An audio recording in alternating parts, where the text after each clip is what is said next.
In the backdrop of India acquiring 30 Predator drones from US for muscling up over-the-horizon military capability, Prime Minister Narendra Modi is meeting the head of armed drone manufacturer General Atomics along with 4 other top US company CEOs in Washington on September 23.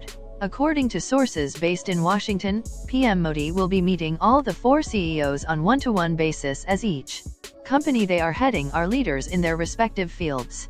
The heads of General Atomics, Qualcomm, semiconductor major, BlackRock Global Investment Company, First Solar, non-conventional energy leader, and Adobe, US leader in software.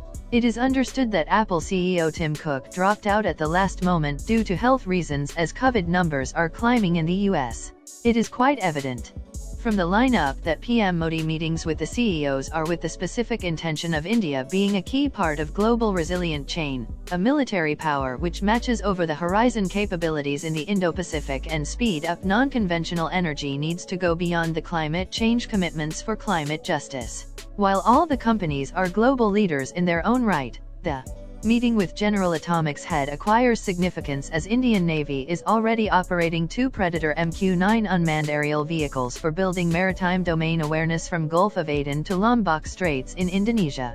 With Indian Navy as the lead player, India has plans to acquire 30 Predator-armed UAVs with each service getting 10 each for muscling its standoff capabilities. The Predator can be armed with 7 Hellfire air-to-surface missiles, ASMs, or laser-guided bombs.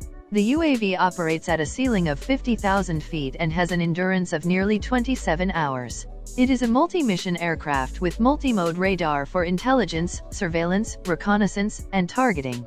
It is important for India to acquire armed drones as its own indigenous capability is limited with both Beijing and Islamabad operating Chinese-made armed drones. Pakistan is also eyeing to acquire armed drones for Turkey, which now is a self-appointed leader of Sunni world and wants to bring back orthodox legacy of the bygone Ottoman Empire. The Turkish drones were used to good effect in the Azerbaijan-Armenian conflict with Pakistani mercenaries operating against Armenia. With the Biden administration giving a green signal for India to acquire Predator drone, it is only a matter of time when the Indian Navy brings up the proposal before the Defense Acquisition Committee, DAC, for the process to take off. The Predator deal first took root in the erstwhile Trump administration. In 2017, when Narendra Modi had visited the US, the 2 heads had discussed the deal after the Indian Army had shown interest in purchasing General Atomics' Avenger UAV. However, the deal didn't materialize then.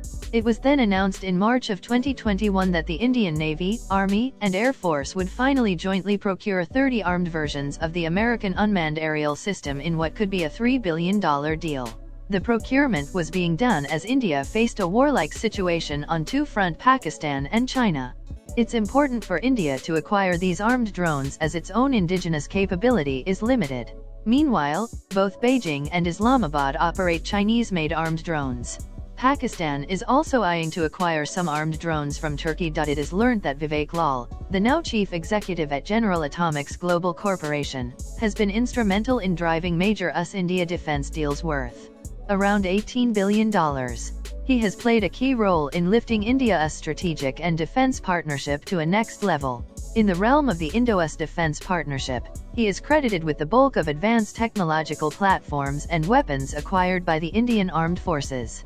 While in his role with Boeing India, he was instrumental in bringing Harpoon missile systems, 10 C-17 Globemaster, a strategic military transport aircraft, P-8As, Poseidon 8 India, long-range maritime patrol aircraft, 28 Apache attack choppers and 15 Chinook heavy-lift helicopters to India.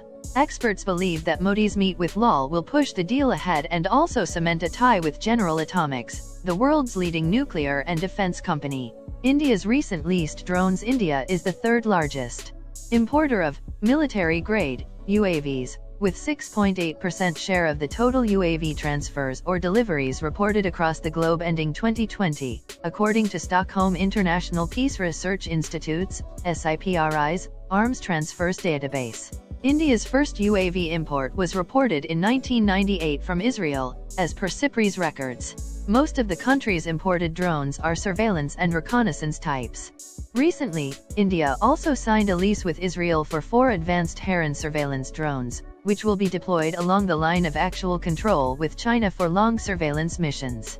Importance of drones in future warfare. Drones have become an integral part of warfare. Indian Army Chief, General Manoj Mukund Naravane, in a webinar organized by Center for Land Warfare Studies, also highlighted the role of drones in military warfare. The Indian Army chief said that everyone has seen how the very imaginative and offensive use of drones in Idlib and then in Armenia, Azerbaijan, challenged the traditional prima donnas, the tanks, the artillery, and the dug-in infantry. Naravane also said that swarm drones could overwhelm and effectively suppress an enemy's air defense capability, creating windows of opportunities for strike elements. It is also no longer necessary to score a physical hit to destroy a target.